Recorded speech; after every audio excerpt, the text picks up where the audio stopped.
Hello, I'm Jan Sharavinsky, and this is Break the Fake. They make them, we break them, and tell you everything you need to know. So it seems that we're witnessing a rather theatrical performance on the world stage, starring none other than Vladimir Putin and his Belarusian sidekick, Alexander Lukashenko. They have embraced the classic good cop, bad cop routine, and they are not shy about it. While Putin, along with his propaganda lackeys, continues to threaten the world with nuclear Armageddon, Lukashenko is over there acting like a gentle mediator, someone who just wants to hug the world into submission. It's almost charming if it wasn't so utterly transparent. But let's not be fooled by the softer tone from Minsk. While Putin rattles his nuclear saber, Lukashenko's role in this farce is equally insidious.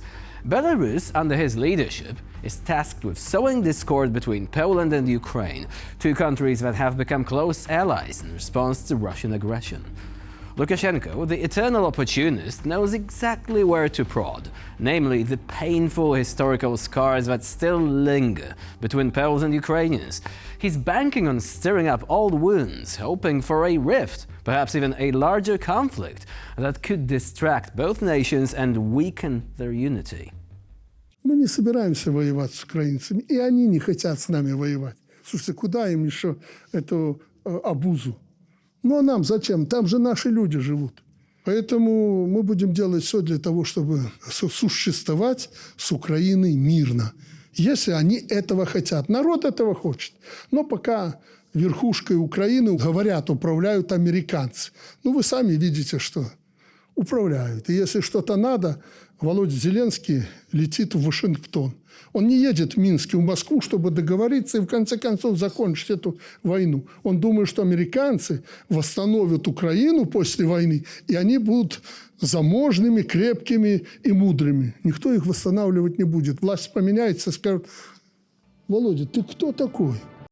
Belarusian state media and its echo chambers frequently highlight these historical grievances, especially around events like the Volhynia massacre during World War II, knowing full well the emotional weight that they carry until this day. The goal is simple: exploit these sensitive topics to ignite tension and sow mistrust, all while pretending to be a peacemaker in other areas. It is a cunning strategy, but not exactly a subtle one. Безусловно, сделать из восточных славян врага, особенно из русских белорусов, это работает официальная пропаганда. Но что происходит? Когда туда приезжают украинцы, беженцы, которые бегут, их несколько миллионов. А здесь уже работает польский бытовой национализм, потому что поляки видят, где-то привилегий больше, где-то, надо признать, носители, в том числе агрессивной бандеровской идеологии, начинают себя проявлять в польском обществе тоже не с лучшей стороны. То есть речь идет о том, что польское общество начинается расшатываться. С одной стороны, вот этой милитаристской риторикой, нагнетанием ненависти к соседям, а с другой стороны, они впустили абы кого с той же самой Украины, потому что в основном-то выходцы с западной сбежали, те самые бандеровцы, которые резали поляков в 40-е годы. И они, придя в Польшу, говорят: поляки, так вы еще нам должны содержать нас, кормить нас, и вообще мы хозяева. А еще они приносят практики, коррумпируют, законы не соблюдают. Вот Польша добилась чего? Она добилась, что и с соседями поссорилась, и запустила вирус бандеризма внутрь себя. И это будет разрушать это государство. Now, this strategy reveals just how desperate the Kremlin and its Belarusian puppet have become. They understand that a united front between Poland and Ukraine presents a major obstacle to their ambitions, and they will stop at nothing to drive a wedge between the two nations. But here is the thing. Do you remember that YouTube and other internet platforms are blocking Russian pages? Recently we told you about TikTok blocking Russian propagandist channel Russia Today, also known as RT. What about Belarusian propaganda channels? Does anyone hear about someone blocking the Belarusians? Not at all. So maybe, just maybe, the world should keep an eye on that particular brand of propaganda as well. After all, Lukashenko may try pretending to be the negotiator, the mediator, but that doesn't mean he is to be trusted. Now, moving on, the tragic death of Ukrainian journalist Viktoria Roshchina during her transfer from Taganrog to Moscow on the 19th of September 2024 adds another chapter to the long list of atrocities linked to Russian detention centers and their treatment of Ukrainian citizens. Initially reported missing in August 2023, Roshchina had been preparing for a possible prisoner exchange before her untimely death.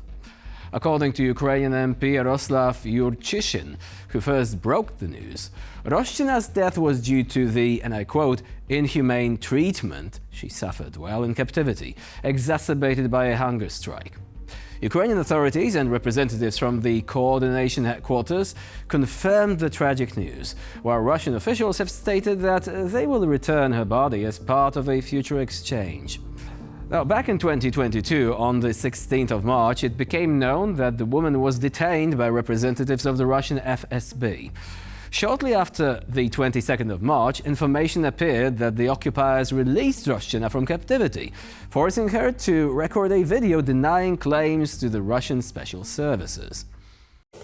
Я Рощина Виктория, журналистка громадського телебачення, слідувала в составі гуманитарной колонны из Запорожья в Мариуполь.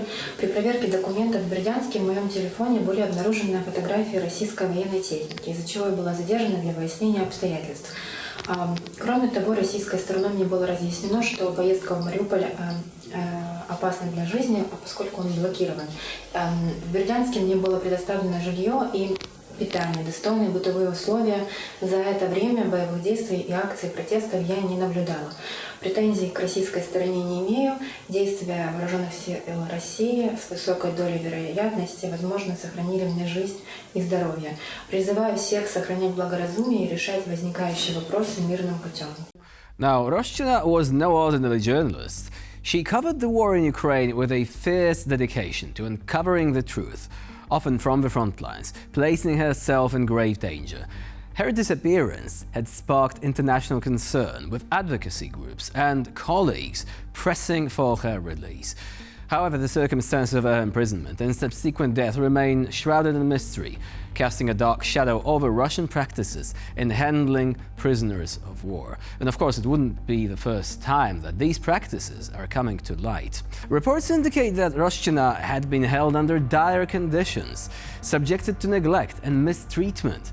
Her health deteriorated significantly during her time in captivity, and she resorted to a hunger strike in protest of the brutal treatment she received. This heartbreaking end, after over a year of captivity, highlights the broader issue of how Russia handles detainees, particularly those connected to the war in Ukraine. Now, the Kremlin has continued to employ harsh tactics against Ukrainian prisoners, and the international community has increasingly condemned the conditions in which captives are held. This tragedy underscores the human toll of Russia's ongoing aggression, not just on the battlefield, but also in its prisons and detention centers, where human rights abuses remain rampant. Roshchina's death is a reminder of the dangers faced by journalists who risk their lives to report from conflict zones, especially in regions controlled by Russian forces. As details continue to emerge, the Ukrainian government and international human rights organizations are calling for a full investigation into Roshchina's death. Her loss is deeply felt not only by her colleagues and fellow journalists, but also by the larger community fighting for freedom of the press and justice for victims of Russian aggression. And so we conclude this episode of Break the Fake. Please stay with us here on TVP World for more latest news and updates.